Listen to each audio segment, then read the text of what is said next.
washplate engine. How many engines are you working on at once? Like I said, Enough? I have shelves full of, Oh, Starting there's a project. Tuesday engine, a Wednesday engine. yes, something like that. So, all new cylinders, and now the screws line up perfectly. So everything bolts together this time.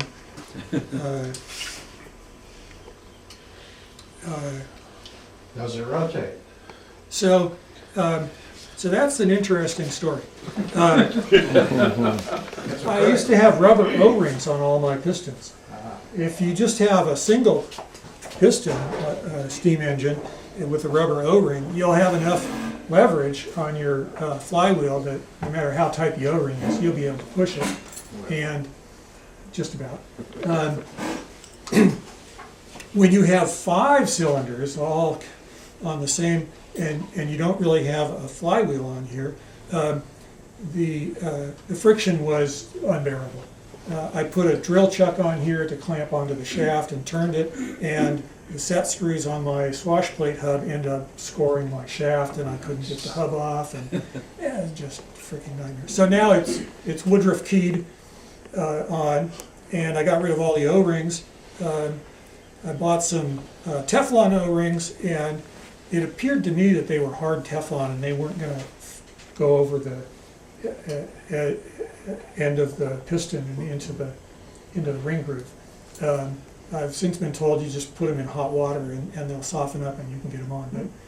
But, so I instead found some rectangular cross-section Teflon O-rings that were slit.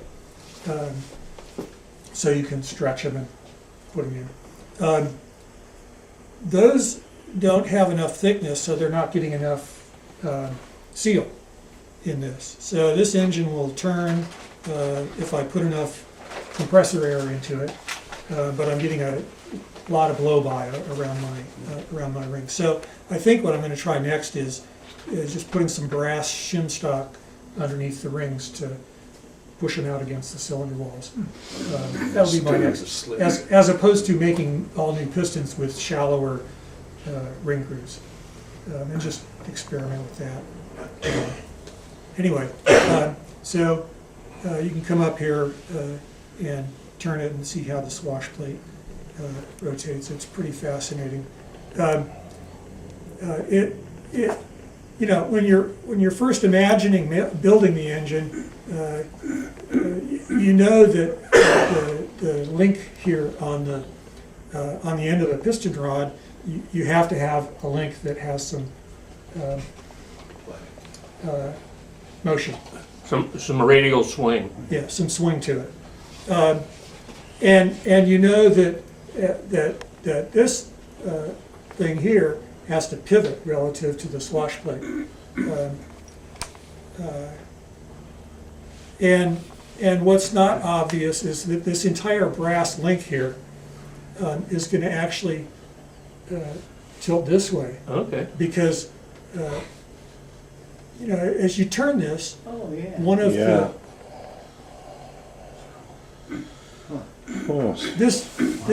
this point here actually is tracing out a figure 8. Yeah, right. Rather than going exactly straight up and down. Okay. And I knew that when I started it. And so when you come up and look closely, you'll see that these brass links down at this end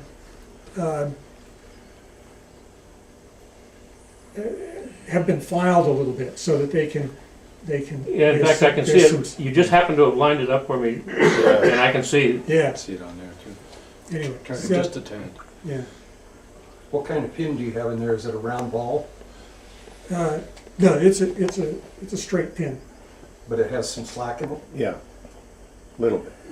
Well, I drilled it to size, and then I took a reamer and kind of turned the reamer and bent it one way, and then On the yeah. bar? Not on the brass link, Yeah, Yeah. right, to make the hole in the brass link a little bit. right, Instead of being straight through, it's okay. it's a It's little a bit venturi. conical on each side. Yes, a venturi. Perfect word. Bingo. So the hole through the brass part is kind of like a venturi. Right. so that it can Conical. slop a little bit. Yes, After seeing your model, I don't know, a month ago or so, I went home with a Librite and tried to make a rigid rod between the piston and the swash plate. swashplate. And what I wound up with was a ball joint on both ends. Yes. Yeah. And the end that's out on the swash plate describes not a figure eight, but a really strange shape. And it's not circular, it's lopsided sorta. Yeah. But I finally got the thing, so it Yeah, actually does turn. So if you have ball joints everywhere, it's not clear what prevents this thing from just getting all Exactly. out of kilter. Yeah, there has So- to be a keying point someplace. so- Yeah, so I built it this way to avoid ball joints. Well, I was looking on the web, there's some guys got one now with ball joints on both ends, I believe. That's where I saw it, and then the question is, how do you make that thing work? Yes, That's why I was asking about the pin. I thought maybe they'd be like a nine joint or whatever on the ends. You know, are you asking what keeps the pins from two falling balls- out? or- Two balls on a straight pin, you know? No, And then, no, Fit they're it just in straight sides. pins. I tried to make it buildable. yeah. So what's the joint in the middle of the swash plate? Aha, so you probably want to come up and look at it in closer detail. Show it to me. But there's and I've had these parts, these pieces apart in other meetings. There's a hub that's keyed to the axle, and then the hub has these super lightweight ball bearings attached to the hub that are at an angle. And then the spider rolls on those ball bearings. You really have to see it up close to see how it all. That engine doesn't have a balance problem. It looks like it's inherently balanced. Well, I ran it on high, 40 psi air, and it just sat there. Yeah. Yeah, it didn't wobble off the table. But, Well, you know where they use those a lot? Hydraulic motors on submarines.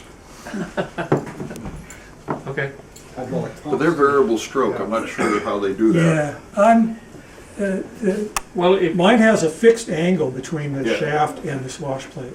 Variable stroke is that angle varies. And I'm not going there until Mark III. Mark II is going to be, I'll have a swash plate at both ends. This one, the valves for the steam these are my steam chests, one on each end. So it's double acting. But I also want to make one that has, like the other kind of steam engine, where there's a slide valve cast in with the cylinder. And then so I'll have the power pistons coming off a swash plate on this end, and another swash plate on this end driving the valves. And that will look really, This is the guy that's building the Merlin. that will, I think, have even more visual appeal than this one. Yeah, that is cool. Someplace at home, I have some hydraulic motors that I took off of a 90mm anti-aircraft gun. And they're variable displacement hydraulic motors. Oops, I lost a pin. With, There it is. hydraulic cylinder. It's right by that spark plug. An arm on it. Or Okay. or an oil can filler. I don't mean to be rushing you, but Yeah, go we're ahead. gonna run out of time. Go on to something else. So And then Ed, you'll come back to me. Ed, back at the last Good Guys show, said, "Oh, I think I should bring in some of my clock parts just because people want to see that I actually do something other than hang out at the meeting." So, want to come up and show us your stuff, Ed? We got to get this. There is a USB port in here, but it's so hard to get your hand back there. He's got pictures on his phone. This is me.